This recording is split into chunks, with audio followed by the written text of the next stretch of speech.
Welcome everybody to the Play by Play podcast. I'm your host, Diego Gallegos. This is episode 34, where today we will be doing our official 2024 NBA mock draft lottery edition. This will be the first 14 picks of the draft as we are just 9 days underway. I want to thank you guys for your continued support on the podcast, for continuing to listen, for all the follows that we've had on social media. It has been an incredible support over the past couple of months. It has been so cool to see this thing grow. If you have not already, if you're listening to this on YouTube, please would feel free to subscribe, leave a comment. I will always reply. Maybe we can even have a little bit of a debate in the comment section. And if you haven't already, please follow our social medias on both TikTok and Instagram. The TikTok is going to be official play by play, and the Instagram is going to be play by play _podcast. Again, the TikTok is official play by play, and the Instagram is going to be at play by play _podcast. And the TikTok, especially, where you can see little clips from the podcast episodes, where you can see my takes on breaking news. And you will also be seeing a new thing that I started 2 weeks ago. We just uploaded our second episode of what's called Storybook Sundays, where I go back and look at big things that happened in NBA history and maybe review some facts that are very unknown throughout the NBA's history. So without further ado, let's get into this draft. I hope that you guys are having an incredible day, and I hope that you guys are getting super excited about the NBA. This is probably the funnest time of the year, which that being the off season, the NBA draft right around the corner, free agency not very far off, just going to be in about 2 or 3 weeks until that kicks off. That is going to be absolute chaos. And we made a huge episode a couple of episodes back just based on the prospects that we've seen in this draft. Obviously, we know that this is no new thing. This year's draft is not very impressive. There are not a lot of solidified overall all-around prospects that are going to be very impressive. And I just want to say before I start that today's mock draft is going to be very objective. It's going to be something that's very opinionated, and it's going to be something that I took in a lot of considerations for. There are going to be some draft picks that I mentioned that I take that were more based off of what I believe the teams are going to take, what the teams are going to be looking at.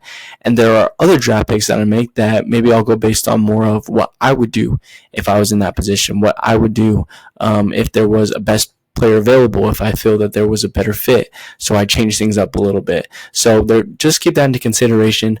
Obviously, I do not know what these GMs are looking for, who they're liking, who they're disliking. I'm not an NBA guy who's close to the league. I'm not Woj. I'm not Brian Windhorst. I'm not these guys that are going to be talking to the GMs consistently, so I don't know what they're thinking. But I do believe that I can take a pretty good shot at this and give you guys some analysis and see where some of these top players will end up, what will probably be the best fits, and what likely will happen in 9 days on draft night. So without further ado, we'll get into it with the number 1 overall pick, the Atlanta Hawks, in a huge position to take a bunch of different players. There have been so many in consideration. I made just a TikTok about them today, with them not wanting to trade their number 1 overall pick. They are staying suit. There is Donovan Clingan that will be available for them. I heard that they are liking Zachary Reese-Shea as well. But overall, my number 1 overall pick for the Atlanta Hawks has been pretty consistent, and that is Alex Sarr out of France. I had him as my number 1 overall pick when I originally made this mock draft about 2 weeks ago. I have not changed my mind, even though Reese-Shea has been pretty much the consensus number 1 overall pick across the media. People have really shown a liking to him. But I'll mention this, and that is if Atlanta is looking to move off of Trae Young, I think that Sarr is the most all-around, well-rounded player that can plug in. He's the guy that I see most likely being a future star out of this whole entire draft. And if they do get off of Trae Young, if they do trade him to, let's say, San Antonio, I do think that a combination of Sarr and DeJounte Murray in the pick and roll would be deadly, having DeJounte Murray come downhill, passing it to Sarr. I think Sarr has a very solid post game. He gets very creative. He has the ability to move beyond the block, go outside, hit a close mid-range, hit a three-pointer. He's a great rim protector. So even if they do keep Trae Young, if Atlanta decides to stay there with Trae, he will be able to cover up some of Trae Young's defensive weaknesses, which I think will suit them well. Reese-Shea, I think he's solid. I just don't think that he is suitable right now for the play style of an NBA forward, where most forwards are looking to be a shot creator, a playmaker, make shots for themselves, make shots for their teammates, make better opportunities. He's much more of an off-ball guy. He's much more of a guy that is going to look to spot up shoot. You're going to need to put him in certain spots for him to be able to succeed. And with Atlanta, who's so raw, that's so all over the place right now, when you have the number 1 overall pick, Risacher just strikes me as more of a role-playing guy. And with the number 1 overall pick, that's not really what you're looking for. So the Hawks go Sarr here. I think it's the best fit for them. I think it's the best value at number 1. If they wanted to move out of this spot, even though they haven't said, I could see them going back to either 4 or 5 and possibly snagging Clingan, who's another great rim protector. But I have Sarr going at number 1. Moving on to the 2nd overall pick, I have the Washington Wizards going with Zachary Risacher, and this was just kind of based off of everything that the media has been seeing, anything that we have been hearing coming out of the NBA front offices, and that is Risacher has been on the top of a lot of GM's boards. They've liked his scoring ability. They think he has a very high ceiling. And when you're Washington, you don't really have a lot to go off of. I originally, a couple of weeks ago, had them going with Nikola Topic, point guard of Serbia. But with his recent injury concerns, with the concerns about his knee coming out into NBA GM offices, there's a lot of people who are very low on him, who see him dropping out, possibly even dropping out of the lottery, which we'll talk about a little bit later. So I think they go a different direction. And like I said, with Risacher's ability to not be able to create his own shot, that still leaves with Washington being able to go ahead and put the ball in the hands of somebody like Jordan Poole, who needs the ball in his hands to succeed, Kyle Kuzma, another guy who needs the ball in his hands to succeed. And when you look at their forward position, you might say that they're a little deep right now. They have Corey Kispert, they have Deni Avdija, but those guys have not really turned out to be what they believe they would be. 2 guys who are simple role players, not future stars, aren't going to be guys who are going to get up into that 18, 20-point mark. If Risacher can develop that shot creation ability, he could be a really, really great scorer. And so he could plug in, be an immediate starter, again, be a spot-up shooter for a little while, and then hopefully maybe get more opportunity once he improves. I see Washington getting solid value right there. Moving on to number 3, to the Houston Rockets, which was a team that I'm very interested to see what direction they go in draft night, just seemingly with their pick, because this is the first team outside of Atlanta that I can really see trading out of their position, because they just have so many young guys. They just have too many young players now, so many young wings, especially in the top half of the draft is so stacked with great young wings that I really don't see them wanting to draft anybody here. I could see them trading out, getting a veteran player, potentially a superstar, if they want to look to trade for, who knows, a Zach LaVine, a Lauri Markkanen, Mikal Bridges, a Brandon Ingram, somebody like that, just somebody to add some age, some experience to this team. But since that's not the situation that we're in right now, I have them going number 3 overall with Matas Buzelis, the G League Ignite team. Another wing, I wanted to go center here, but again, I just don't believe the value is here for somebody like a Donovan Clingan. And Sengun has been so good this past year. He had the best year of his career. I really don't see them really needing a backup plan for him right now. Guard could be interesting, but Fred VanVleet, they're paying him all that money. Jalen Green going to need the ball in his hands a lot. And so getting Matas, a player that I think is going to need some time to develop, so put him behind guys like Dylan Brooks, guys like Amen Thompson, who have a couple more years over him, could potentially serve him right as he begins to develop into a more polished player, better defensively, just more consistent overall, especially offensively, limiting the turnovers. I think that could really be beneficial for him, and I think they could end up becoming a star for the Houston Rockets. Moving forward, we have the San Antonio Spurs, another team that we need to seriously look out for in this draft, just simply because they have number 4 and number 8. They could get 2 really, really young stars from around Victor Wembanyama. They could package these picks to potentially trade for somebody. And a lot of people have them going guard with this number 4 pick. I've seen Rob Dillingham going at 4, Reed Shepherd going at 4 to them. I've seen, in past weeks, we've obviously seen guys like Devin Carter and Stephon Castle rise above on draft boards. But with them holding the number 8 pick, with guard just being so deep at this point in the draft, with there being so many guards available, there is they can 100% get a solid guard at 8. If they even have to reach and get Nikola Topic at 8, they could do that. I don't even see that happening by the time it gets to 8. I think there's still going to be a lot of great available guards at number 8. They're going to be able to get the guy that they want. So instead, they go wing, and they go ahead and they get Ron Holland. One of the guys, another guy that I'm super, super high on. I'm high on both of the G League United guys. I think Ron Holland has the ability to be a future NBA star. I think that he has the potential to be the number 1 overall pick, even though he's not being looked at that by NBA GM offices. But I really like his two-way ability at 6'6", very lengthy, great hands, has big hands that give him the ability to do great things with blocks and steals. His length is a very big problem. He just needs to work on a little bit more of his explosiveness. And again, like Montas, just being more consistent. That's the thing that we've seen out of these G League Ignite players, is just being more consistent, whether it's shooting, whether it's limiting the turnovers. He just needs to be a lot more consistent. But this could be the guy. If you remember from my Bulls review last episode, I talked about possibly the prospect of a Keldon Johnson. If they were to trade away Keldon Johnson, if Keldon Johnson didn't end up being who they believed he was going to be, this could be a Keldon Johnson replacement. Very similar player who defensively is very sound, just needs to work on consistently offensively, working on his jumper. They could fill that in right away. They could play these two guys together. They could play him down low at power forward. He's versatile. Really, really like Ron Holland at this pick. I think they get a very, very solid player at number 4. And they are set up to have one of the better drafts out of all 14 teams in the draft lottery, so look out for that. Moving forward to number 5, the Detroit Pistons, they go out and they select Donovan Clingan. It's the best value. I think that this is the first spot that I realistically see him taking. Obviously, San Antonio doesn't need center. I don't think that Houston needs center. I think that you could potentially see Washington go for him, but I think that Reese Shea, people are just too high on him and his potential to be an incredible scorer.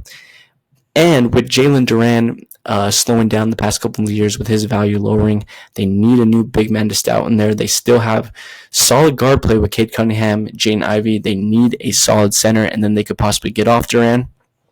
They could move Duren to power forward, see if Duren can continue to develop, if he can continue to become more consistent than he has in years past. Jeremy Grant's not the future. Definitely, they could move off of him. So Clingan in at 5, at the 5, definitely could be solid. It once again puts together that culture in Detroit, which is that defensive, hard-nosed culture that they've been pretty much their entire career, whether it was the Bad Boy Pistons era, whether it was in 2004 when they took down the Los Angeles Lakers in the NBA Finals with guys like Rasheed Wallace, Ben Wallace, Tayshaun Prince, Richard Hamilton, that hard-nosed Detroit defense. I think Clingan could be that great rim protector, solid value at 5. I think that is going to be his home. Obviously, if he's rated higher, then look out for Washington. Look out for Atlanta. They're super interested in him. But I think that this could be a very solid spot, a very solid fit. And he doesn't have to do a lot of shot creation. He can stand in the spot, in the dunker spot. He could do pick and roll with Jaden Ivey going downhill, with Cade Cunningham going downhill. With Cade Cunningham coming off of a couple of injuries, possibly could show him as a whole on defense so he could plug on with that. Just really see that as the best value for Detroit here. To number 6, I have the Charlotte Hornets, another team that's very interesting. I've seen a lot of people looking at Reed Sheppard at this pick. That's where I originally had Reed Sheppard going. But I think with LaMelo Ball having so many injury problems in the past couple of years, I see them wanting more of a true point guard, and I see them wanting somebody who is more defensively sound, especially if LaMelo can stay healthy, because he is not a great defensive player. I see them plugging in somebody who defensively is very sound right next to him, and that's going to be Stephon Castle out of UConn. Another guy who shot is just not very consistent for him, but is an incredible playmaker, does not turn the ball over very much, really just needs to develop that jumper, but could be sound next to LaMelo. The only problem that I really see with this is while LaMelo is a great scorer, he is very unselfish. He looks to give the ball up a lot. Stephon Castle, not an incredible scorer. So those two together, how is that going to look? Could we see a lack of scoring in the backcourt? That is really my only huge concern. But I think that Castle could fill in, could guard some of the best guards in the league. Let LaMelo have some time off. When LaMelo is hurt, when LaMelo needs to rest, he could fill in and fill in for that true point guard role, be much more of a playmaker. But I think somebody's going to have to step up in the scoring department in that backcourt. And honestly, it might have to be LaMelo. I could see LaMelo playing an off-ball role with Charlotte. I'm not sure if he would be down to do that. I'm not sure if he would be willing to play an off-guard role. But if Castle goes there, that could potentially be a solid backcourt that just needs to improve on scoring, being more aggressive, being more dogs. But I like the defensive ability of Castle at number 6, and I think that's where the Hornets are going to be targeting. He's been rising up draft boards. There's been rumors of Hornets going there at number 6. I think that's a solid pick for them there. At the end of the first half of the lottery, the Portland Trail Blazers are up. They have the last pick of the first half, the last pick of the second half of the lottery. It's going to be very interesting to see where these guys go, just simply because they don't need guard. They are so filled up with guard, whether it's Anthony Simons, Scoot Henderson, and Shaedon Sharpe all there. So look for them to go big. Look for them to go forward. And with them, I have them going Dalton Knecht out of Tennessee with the number 7 overall pick. He is another one of my favorite prospects. My top 3 favorite prospects in this draft are 100% Dalton Knecht, Ron Holland, and Keyshawn George, who I'll get to in a little bit later. Knecht is electric, absolutely explosive, had an incredible run with Tennessee in the NCAA tournament, had an incredible season with them, is just an overall incredible scorer. He can do it off the ball, spot up shooter. He can do it off the dribble, can create his own shot. The only thing is he tends to put his head down a lot. He tends to potentially turn over the ball sometimes, make some really bad shot decisions. So that could be a worry, but he is explosive, very high energy guy. 26 points per game, I believe, at Tennessee this past season. And Portland, with the way that they're going, I see them being that type of team that is just going to be looking for offense, is going to be a team that's going to look at to be what the Boston Celtics were this past year, putting up 120 points per game easily and just overwhelming teams with their offensive capabilities. And when you have Simons, when you have Sharpe, when you have Knecht, that is incredible, absolutely incredible shooting all around. And they could still look to get rim protectors at the center position. They have DeAndre Ayton right now, who's defensively sound. But Knecht is going to allow them to have another incredible shooting option. Again, off the dribble is incredible. Off the ball is incredible. He's just an all-around incredible scorer. He's a dog. He's aggressive. And I think that is where Portland is going with their culture. They just want these high-level scorers, guys who are going to be able to put their head down and get them a bucket, and that is Dalton Knecht. Moving to number 8, San Antonio Spurs back on the clock. I told you they are looking to have one of the better drafts, and they get it here. They get Ron Holland with number 4. Everybody was looking for them to go point guard, and they get Rob Dillingham with number 8, the guy who I still believe, despite Devin Carter rising up draft boards, despite Stephon Castle being incredible defensively, despite Reed Sheppard being on the rise. There's some drafts that I've seen Reed Sheppard going number 2 with Washington. Despite Nikola Topic, all the hype around him, I still believe that Rob Dillingham is the best fit with Victor Wembanyama right now. The best ball handler in this draft, and it's not even a discussion. Incredible shot creator, can make the shot for himself, which is great because there could be times where they're not going to be able to rely on Wemby. There are going to be times where they're going to be sending doubles at Wemby. It's just what teams are going to have to start doing, going to have to start adjusting to him. And with Dillingham being able to be a shot creator, to be able to make shots, go out, get them a bucket, be another scorer alongside Devin Vassell in the backcourt, it's just going to be so much easier for that offense to get going. And he's not a bad defender. He's definitely not the defender that a Reed Sheppard is, but he's not a liability on defense. Can definitely hold his own. Like I said, ball handling is absolutely incredible. So impressed with him. See him and Wemby in the pick and roll a lot. It's going to be special. It's going to be something so special. So Rob Dillingham at number 8. And then we move to Memphis at number 9, where this might come as a surprise. Just previously mentioned, they are going to be snagging Reed Sheppard out of Kentucky. The Kentucky boys go back-to-back. And it might be a little bit head-scratching for some people to accept Reed Sheppard going after Rob Dillingham. I know a lot of people see Sheppard as the better prospect, but just looking at fit, just looking at the type of player that Sheppard is, where he's he's really just a 3-and-D guy. He's not going to be somebody who is going to want to make explosive plays on the ball. He's super, super unselfish, takes his spot-up shots when he needs to. Like I said, is incredible defensively. And that's honestly what Memphis is lacking. They are lacking a wing that can both make threes and is going to be able to guard some of the best perimeter players in the game. Marcus Smart, great defensively, is not as consistent now as I would like offensively.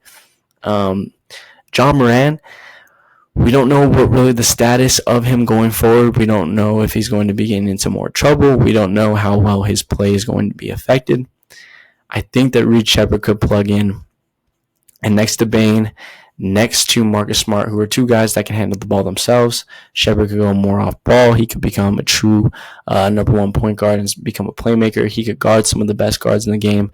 I could see them putting him on, the Steph Currys, the Damian Lillards, the Shai Gilgeous-Alexanders. Even though he's a little bit more on the smaller side, his defense is that good, very, very high energy.